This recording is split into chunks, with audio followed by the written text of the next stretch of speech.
रामायण। मैं काल हूं। देवराज इंद्र उस समय तो चुपचाप चले गए, किंतु अहिल्या की सुंदरता से उनका मन वश में नहीं था। उन्हें अपने देवराज होने का इतना घमंड था कि वो किसी को कुछ भी नहीं समझते थे। पर क्या इंद्र को उनके किए का दंड मिल सका? ऋषि ने इंद्र का ये व्यवहार सहन कैसे किया गुरुदेव? देवराज का विरोध कौन कर सकता था? किसका साहस था कि उन पर उंगली उठा सके? अहिल्या लाज से गड़ी जा रही थी। पत्नी को लज्जित देखकर महर्षि गौतम ने कहा, देवी अहिल्या, आपकी आंखों में आंसू? कुछ मत पूछिए स्वामी, मुझसे कुछ मत पूछिए। लगता है आप देवराज की बातों से बहुत दुखी हैं। मैं ऐसी बातें नहीं सुन सकती स्वामी, कभी नहीं सुन सकती। यदि मेरा वश चलता तो मैं अभी उन्हें, किंतु क्या करूं? आपको शांत देखकर चुप रह गई। मैंने अतिथि का अपमान करना ठीक नहीं समझा देवी। और फिर वो कोई साधारण व्यक्ति नहीं है, देवराज इंद्र है। व्यक्ति अपनी योग्यता से देवता कहलाता है स्वामी, ऐसी ओछी सोच से नहीं।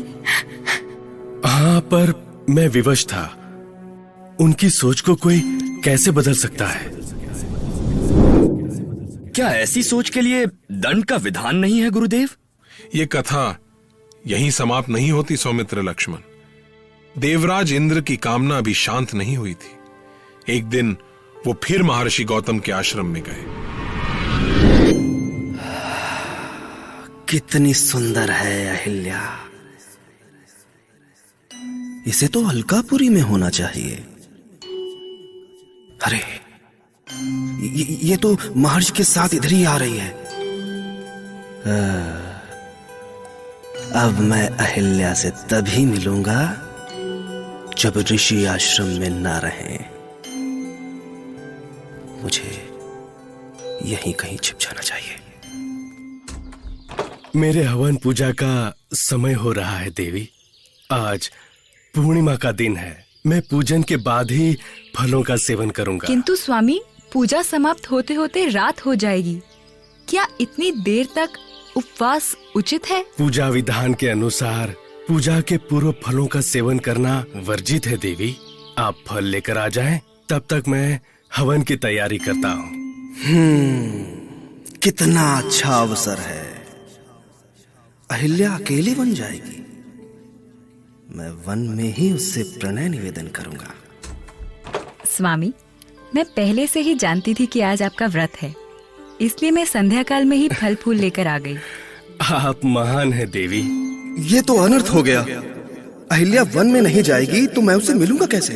ओम सर्वभूताय नमः। ओम चंद्राय नमः। ओम रुद्राय नमः। ओम इंद्राय नमः। मुझे किसी भी तरह महर्षि गौतम को आश्रम से बाहर निकालना होगा। भोर होने में अभी बहुत देर है।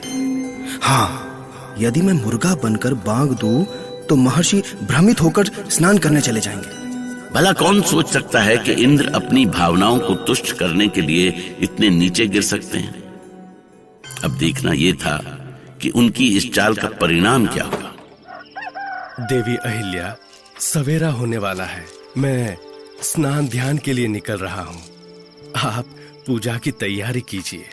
ठीक है स्वामी। अब मुझे ऋषि गौतम बनकर अहिल्या के पास जाना चाहिए। देवी, देवी, क्या आप पुनः सो गईं? द्वार खोलिए देवी। स्वामी, आप तो अभी भूल हुई देवी। अभी रात्रि का दूसरा प्रहर बीत रहा है।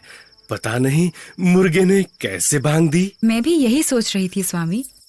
अभी मेरी नींद भी पूरी नहीं हुई और नींद अभी पूरी हो जाएगी। आइए, आइए ना देवी। अरे क्या कर रहे हैं आप? आइए ना देवी, आइए। कामनाओं का कोई अंत नहीं। किंतु अभी तो सवेरा होने वाला है। कामना पूरी करने के लिए कोई समय नहीं होता, और फिर आप हमारी पत्नी हैं। छोड़िए ना स्वामी। तभी ऋषि गौतम अपनी कुटिया में लौट आए, पर अब उनके सामने वो आने वाला था जिसकी वो कल्पना भी नहीं कर सकते थे। देवी, कहाँ है देवी? अरे ये कौन आ गया? देवी अहिल्या, कहाँ है आप? आप तो यहाँ है। फिर आपकी आवाज में मुझे पुकारने वाला कौन हो सकता है? अरे अब कौन आ गया बाधा बनकर? ठहरो, कौन हो तुम?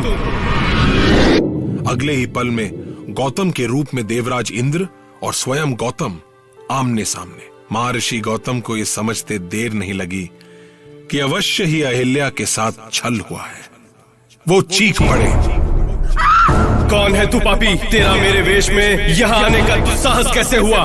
पहले तुम बताओ कि तुम कौन हो? तुमने यहाँ आने का दुस्साहस कैसे किया? हे ईश्वर, ये क्या हो रहा है मेरे साथ? एक नारी को ऐसे संकट में क्यों डाल रहे हो ईश्वर? छली है तू, छली है। मैं नहीं, तू है छली। अपने असली रूप में आ दुष्ट, वरना तुम्हें इसी क्षण भस्म कर दूंगा। यदि इंद्र शक्तिशाली थे तो ऋषि भी उनसे कम नहीं थे। वो अपने तपोबल से एक ही पल में इंद्र को भस्म कर सकते थे। ऋषि का क्रोध कुछ भी कर सकता था। छल स्वयं को ही खाए, छली बहुत पछताए। जो कपास की नाव छूते, जो कपास की नाव छूते,